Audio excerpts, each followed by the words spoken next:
உலகெங்கிலும் இருந்து இந்த நிகழ்வை பார்த்து கொண்டிருக்கின்ற சன் தொலைக்காட்சி நேயர்களுக்கு அன்பின் வணக்கம்.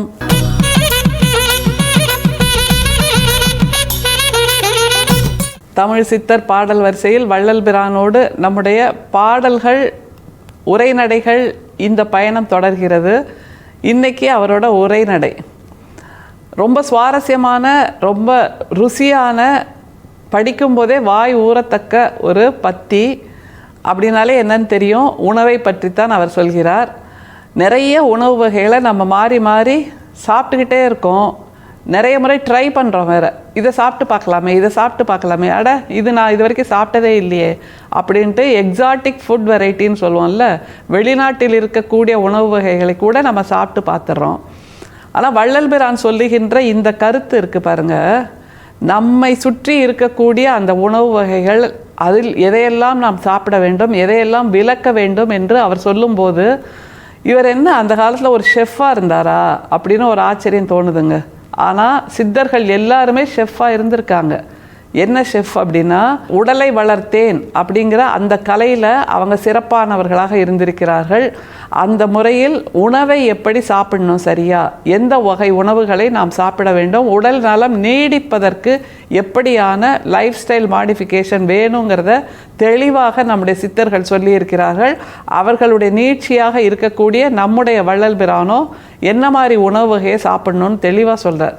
பாருங்கள், இந்த வகையை கேட்டதுக்கப்புறம் நீங்கள் மருத்துவர்கிட்ட போய் இது சரிதானான்னு கேட்டால், இதைத்தாங்க நீங்கள் சாப்பிட்ணும், இஷ்டத்துக்கு சாப்பிடாதீங்கன்ற ஒரு வார்த்தையை மருத்துவர்களும் சொல்லுவாங்க. அந்த அளவுக்கு விவரமாக ஒரு உணவு பட்டியலை நமக்கு வள்ளல் பிரான் கொடுக்கிறார். பாருங்களேன், கிழங்கு வகைகள் உண்ணாமல் இருக்க வேண்டும். அவற்றில் கருணை கிழங்கு மாத்திரம் கொள்ளுதல் கூடும். பழைய கறிகளை கொள்ளாதிருத்தல் வேண்டும். பதார்த்தங்களில் புளி மிளகாய் சிறிதே சேர்க்க வேண்டும். மிளகு சீரகம் அதிகமாக சேர்த்தல் வேண்டும். கடுகு சேர்ப்பது அவசியம் அல்ல. உப்பு குறைவாகவே சேர்த்து கொள்ளல் வேண்டும். அன்றி எந்த வகையிலும் உப்பு மிகுதியாக கொள்ளாமல் உபாயமாக கொள்ளுவது தேகம் நீடிப்பதற்கு ஏதுவாம். தாளிப்பில் பசு வெண்ணெய் நேரிட்டால் தாளிக்க வேண்டும். நேராத பட்சத்தில் நல்லெண்ணெய் சிறிது சேர்க்கவும் கூடும். வெங்காயம் வெள்ளை பூண்டு சிறிதே சேர்க்க வேண்டும். நம்முடைய வள்ளல் பிரான் எந்த சித்தர்களின் அடியொற்றி இதை சொல்கிறார் என்றால், உள்ளம் பெரும் கோயில் ஊன் உடம்பு ஆலயம் என்று நம்முடைய சித்தர்கள் சொல்லி கொடுத்திருக்கிறார்கள் இல்லையா. நம்முடைய உடம்பு தான் நமக்கான ஆலயம். நாம் தான் மனசு என்கின்ற கருவறையை தினம் தினம் சுத்தமாக வைத்து கொள்ள வேண்டும். அந்த கருவறையில் வெளிச்சத்தை ஏற்ற வேண்டும். அப்படியெல்லாம் செய்கிறதுக்கு எது முக்கியம்னா நம்முடைய உடல் நலம் முக்கியம் அப்படிங்கிறத வள்ளல் பிரான் திரும்பவும் சொல்கிறார். இதில் இப்போல்லாம் நம்ம வீட்டில் ஃப்ரிட்ஜ் வச்சுருக்கோம்ல, அந்த ஃப்ரிட்ஜு எதையெல்லாம் உள்ளே வச்சுருக்கு அப்படின்னு பார்த்தா, நேற்று வச்ச துவையல், முந்தா நேற்று வச்ச சாம்பார், அதுக்கு முதல் நாள் வச்ச ரசம், அப்புறம் போன வாரம் செய்து மிச்சம் வச்ச ஒரு ஸ்வீட்டு, அதுக்கப்புறம் போன வாரத்துக்கு முந்தின வாரம் அரைச்சி வச்ச தோசை மாவு, இப்படியாக பழம்பொருட்களை வைத்திருக்கின்ற ஒரு மியூசியமாக நாம் ஃப்ரிட்ஜை மாற்றி வச்சுருக்கிறோம். உண்மையில் சொல்லப்போனால் அந்த குளிர்சாதன பெட்டிக்குள் சமைத்த உணவு வகைகளை வைக்கக்கூடாது என்று இப்போதுள்ள உணவு நிபுணர்கள் சொல்கிறார்கள். ஆனால் நாம் அப்படி பண்ணுறதில்ல. போன தீபாவளிக்கு பண்ணதுங்க இது அப்படின்ட்டு அது உள்ளேருந்து ஒரு ஸ்வீட்டை எடுத்துக்கொண்டு வந்து கொடுப்போம். அப்படியாக அந்த குளிர்சாதன பெட்டியின் அந்த தேவையை அல்லது சேவையை மாற்றி வைத்திருக்கிறோம். பழைய பதார்த்தங்களை சாப்பிடக்கூடாதுன்னு வள்ளல் பிரான் சொல்கிறார். அன்றன்றைக்கு சமைத்த, அன்றன்றைக்கு உருவாக்கிய, அன்றன்றைக்கு செய்து பார்க்கக்கூடிய உணவு வகைகளைத்தான் சாப்பிட வேண்டும். பழைய உணவு வகைகள் என்பது சாப்பிடுவதற்கு ஏற்றதல்ல அப்படின்னு தெளிவாக சொல்கிறாரு. அப்புறம் கிழங்கு வகைகளை சாப்பிடாதீங்க அப்படிங்கிறாரு.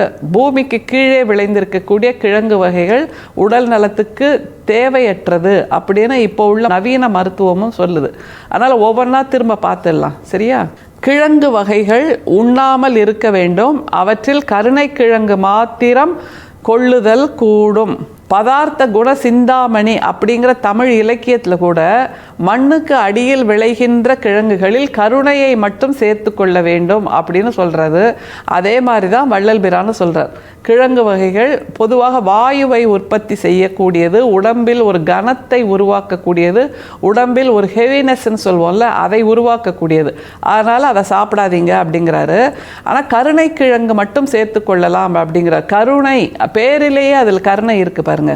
ஆனால் கருணை கிழங்கு பைல்ஸ் என்று சொல்லப்படக்கூடிய மூல நோய்க்கு, அந்த மூல பௌத்திர நோய்க்கு மிக சிறப்பான மருந்தாக நம்முடைய சித்த மருத்துவம் சொல்லிக்கொண்டே இருக்கிறது. சித்த மருத்துவ முறைமையில் பைல்ஸுக்கு மருந்து கொடுங்க அப்படின்னு கேட்டால் கருணையால் செய்யப்பட்ட, கருணை கிழங்கால் செய்யப்பட்ட லேகியத்தை தான் அவர்கள் கொடுப்பார்கள். அந்த அளவுக்கு கருணை கிழங்கு என்பது நம்முடைய உடம்புக்கு கருணை செய்யக்கூடியது. அதனால் கருணை கிழங்கை சேர்த்துக்கோங்க அப்படிங்கிறாரு. அடுத்தது உப்பு, புளி, மிளகு அந்த வகைராக்கு வர்றார் பாருங்களேன். பழைய கறிகளை கொள்ளாதிருத்தல் வேண்டும். பதார்த்தங்களில் புளி, மிளகாய் சிறிதே சேர்க்க வேண்டும். ஆனால் நாம் அப்படி செய்கிறோமா? அதுதான் பெரிய கேள்வி. புளிப்பாக இருக்கணும், அப்படியே புளிப்பு கண்ணை சுருக்கிற அளவுக்கு வைக்கணும். அப்புறம் மிளகாய்னா காரமாக கொடுங்க. எது சாப்பிட்டாலும் காரமாக, நாக்கு அப்படியே துடிச்சு போகிற மாதிரி, நெருப்பை வைத்த மாதிரி காரமாக வேணும் அப்படிங்கிறதெல்லாம் சாப்பிட்றாங்க. நாக்குக்கு அடிமையாக அதை சாப்பிட்றோம். ஆனால் நாக்கை தாண்டி தொண்டை குழியில் இறங்கி உணவு குழாய் வழியாக இரைப்பைக்கு போகும்போது இரைப்பை படுகின்ற பாடு இருக்குல்ல, அதை நம்ம யாராவது பார்த்துருக்கோமா? கண்ணால் பார்க்க முடியல, வயிற்றின் தோல் மறைத்து விடுகிறது. அதனால் நமக்கு தெரியலை. இரைப்பை நம்முடைய உணவு வகைகளால், நாம் உண்ணுகின்ற உணவு முறையால் என்னவெல்லாம் பாடுபடுகிறது அப்படிங்கிறது நமக்கு தெரியலை. அதனால் இந்த உப்பு, புளி, காரம் இதெல்லாம் ஒரு கை அள்ளி போட்டே நாமெல்லாம் சாப்பிட பழகிட்டோம். அது தவறு என்று வள்ளல் பிரான் சொல்கிறார். அதற்கு பதிலாக மிளகு, சீரகத்தை அதிகமாக பயன்படுத்துங்கள் அப்படிங்கிறார்.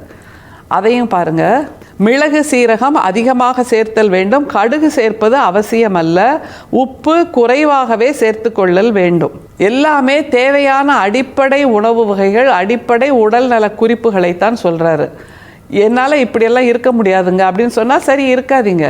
ஆனால் உங்கள் உடல் நலத்துக்கு கேடு வந்தால் உங்களுக்குத்தான் துன்பங்கள் அதிகமாகும். வள்ளல் பிரானுக்கு இதனால் ஏதாவது பிரச்சனை வரப்போதா? நம்ம இப்படி தான் சாப்பிடுவாங்க. உப்பு அதிகமாக போடணும், புளி அதிகமாக போடணும், காரம் அதிகமாக போடணும், போட்டுக்கோங்க.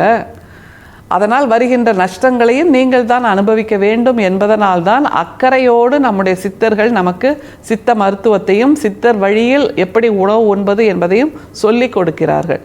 இந்த முறைமையைத்தான் நவீன மருத்துவமும் சொல்லி கொடுக்கிறது என்பதனால் வள்ளல் பிரான் சொல்லுகின்ற இந்த குறிப்புகள் தினசரி நம்ம கடைபிடிக்க வேண்டிய உடல் நல குறிப்புகள்ங்கிறத மனசில் வச்சுக்கணும்.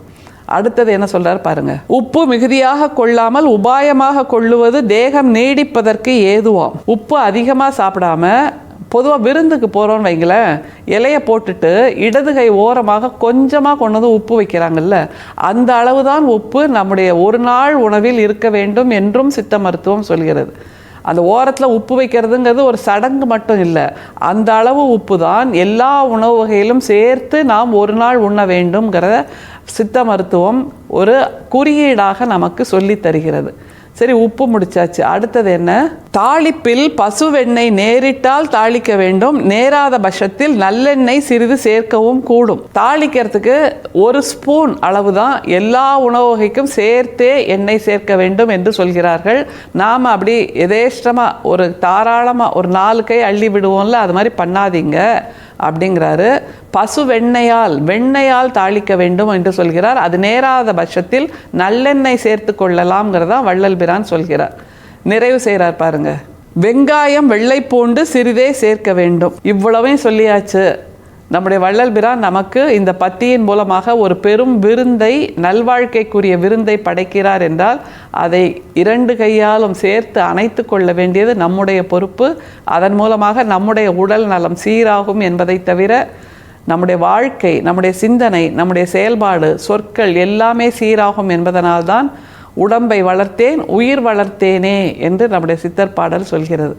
உயிர் வளர்க்கணும்னா, உடம்பை வளர்க்கணும்னா உணவை நாம் சரியான முறையில் சாப்பிட வேண்டும் என்பதை வள்ளல் பிரான் இன்றைக்கு சொல்லி கொடுத்திருக்கிறார்.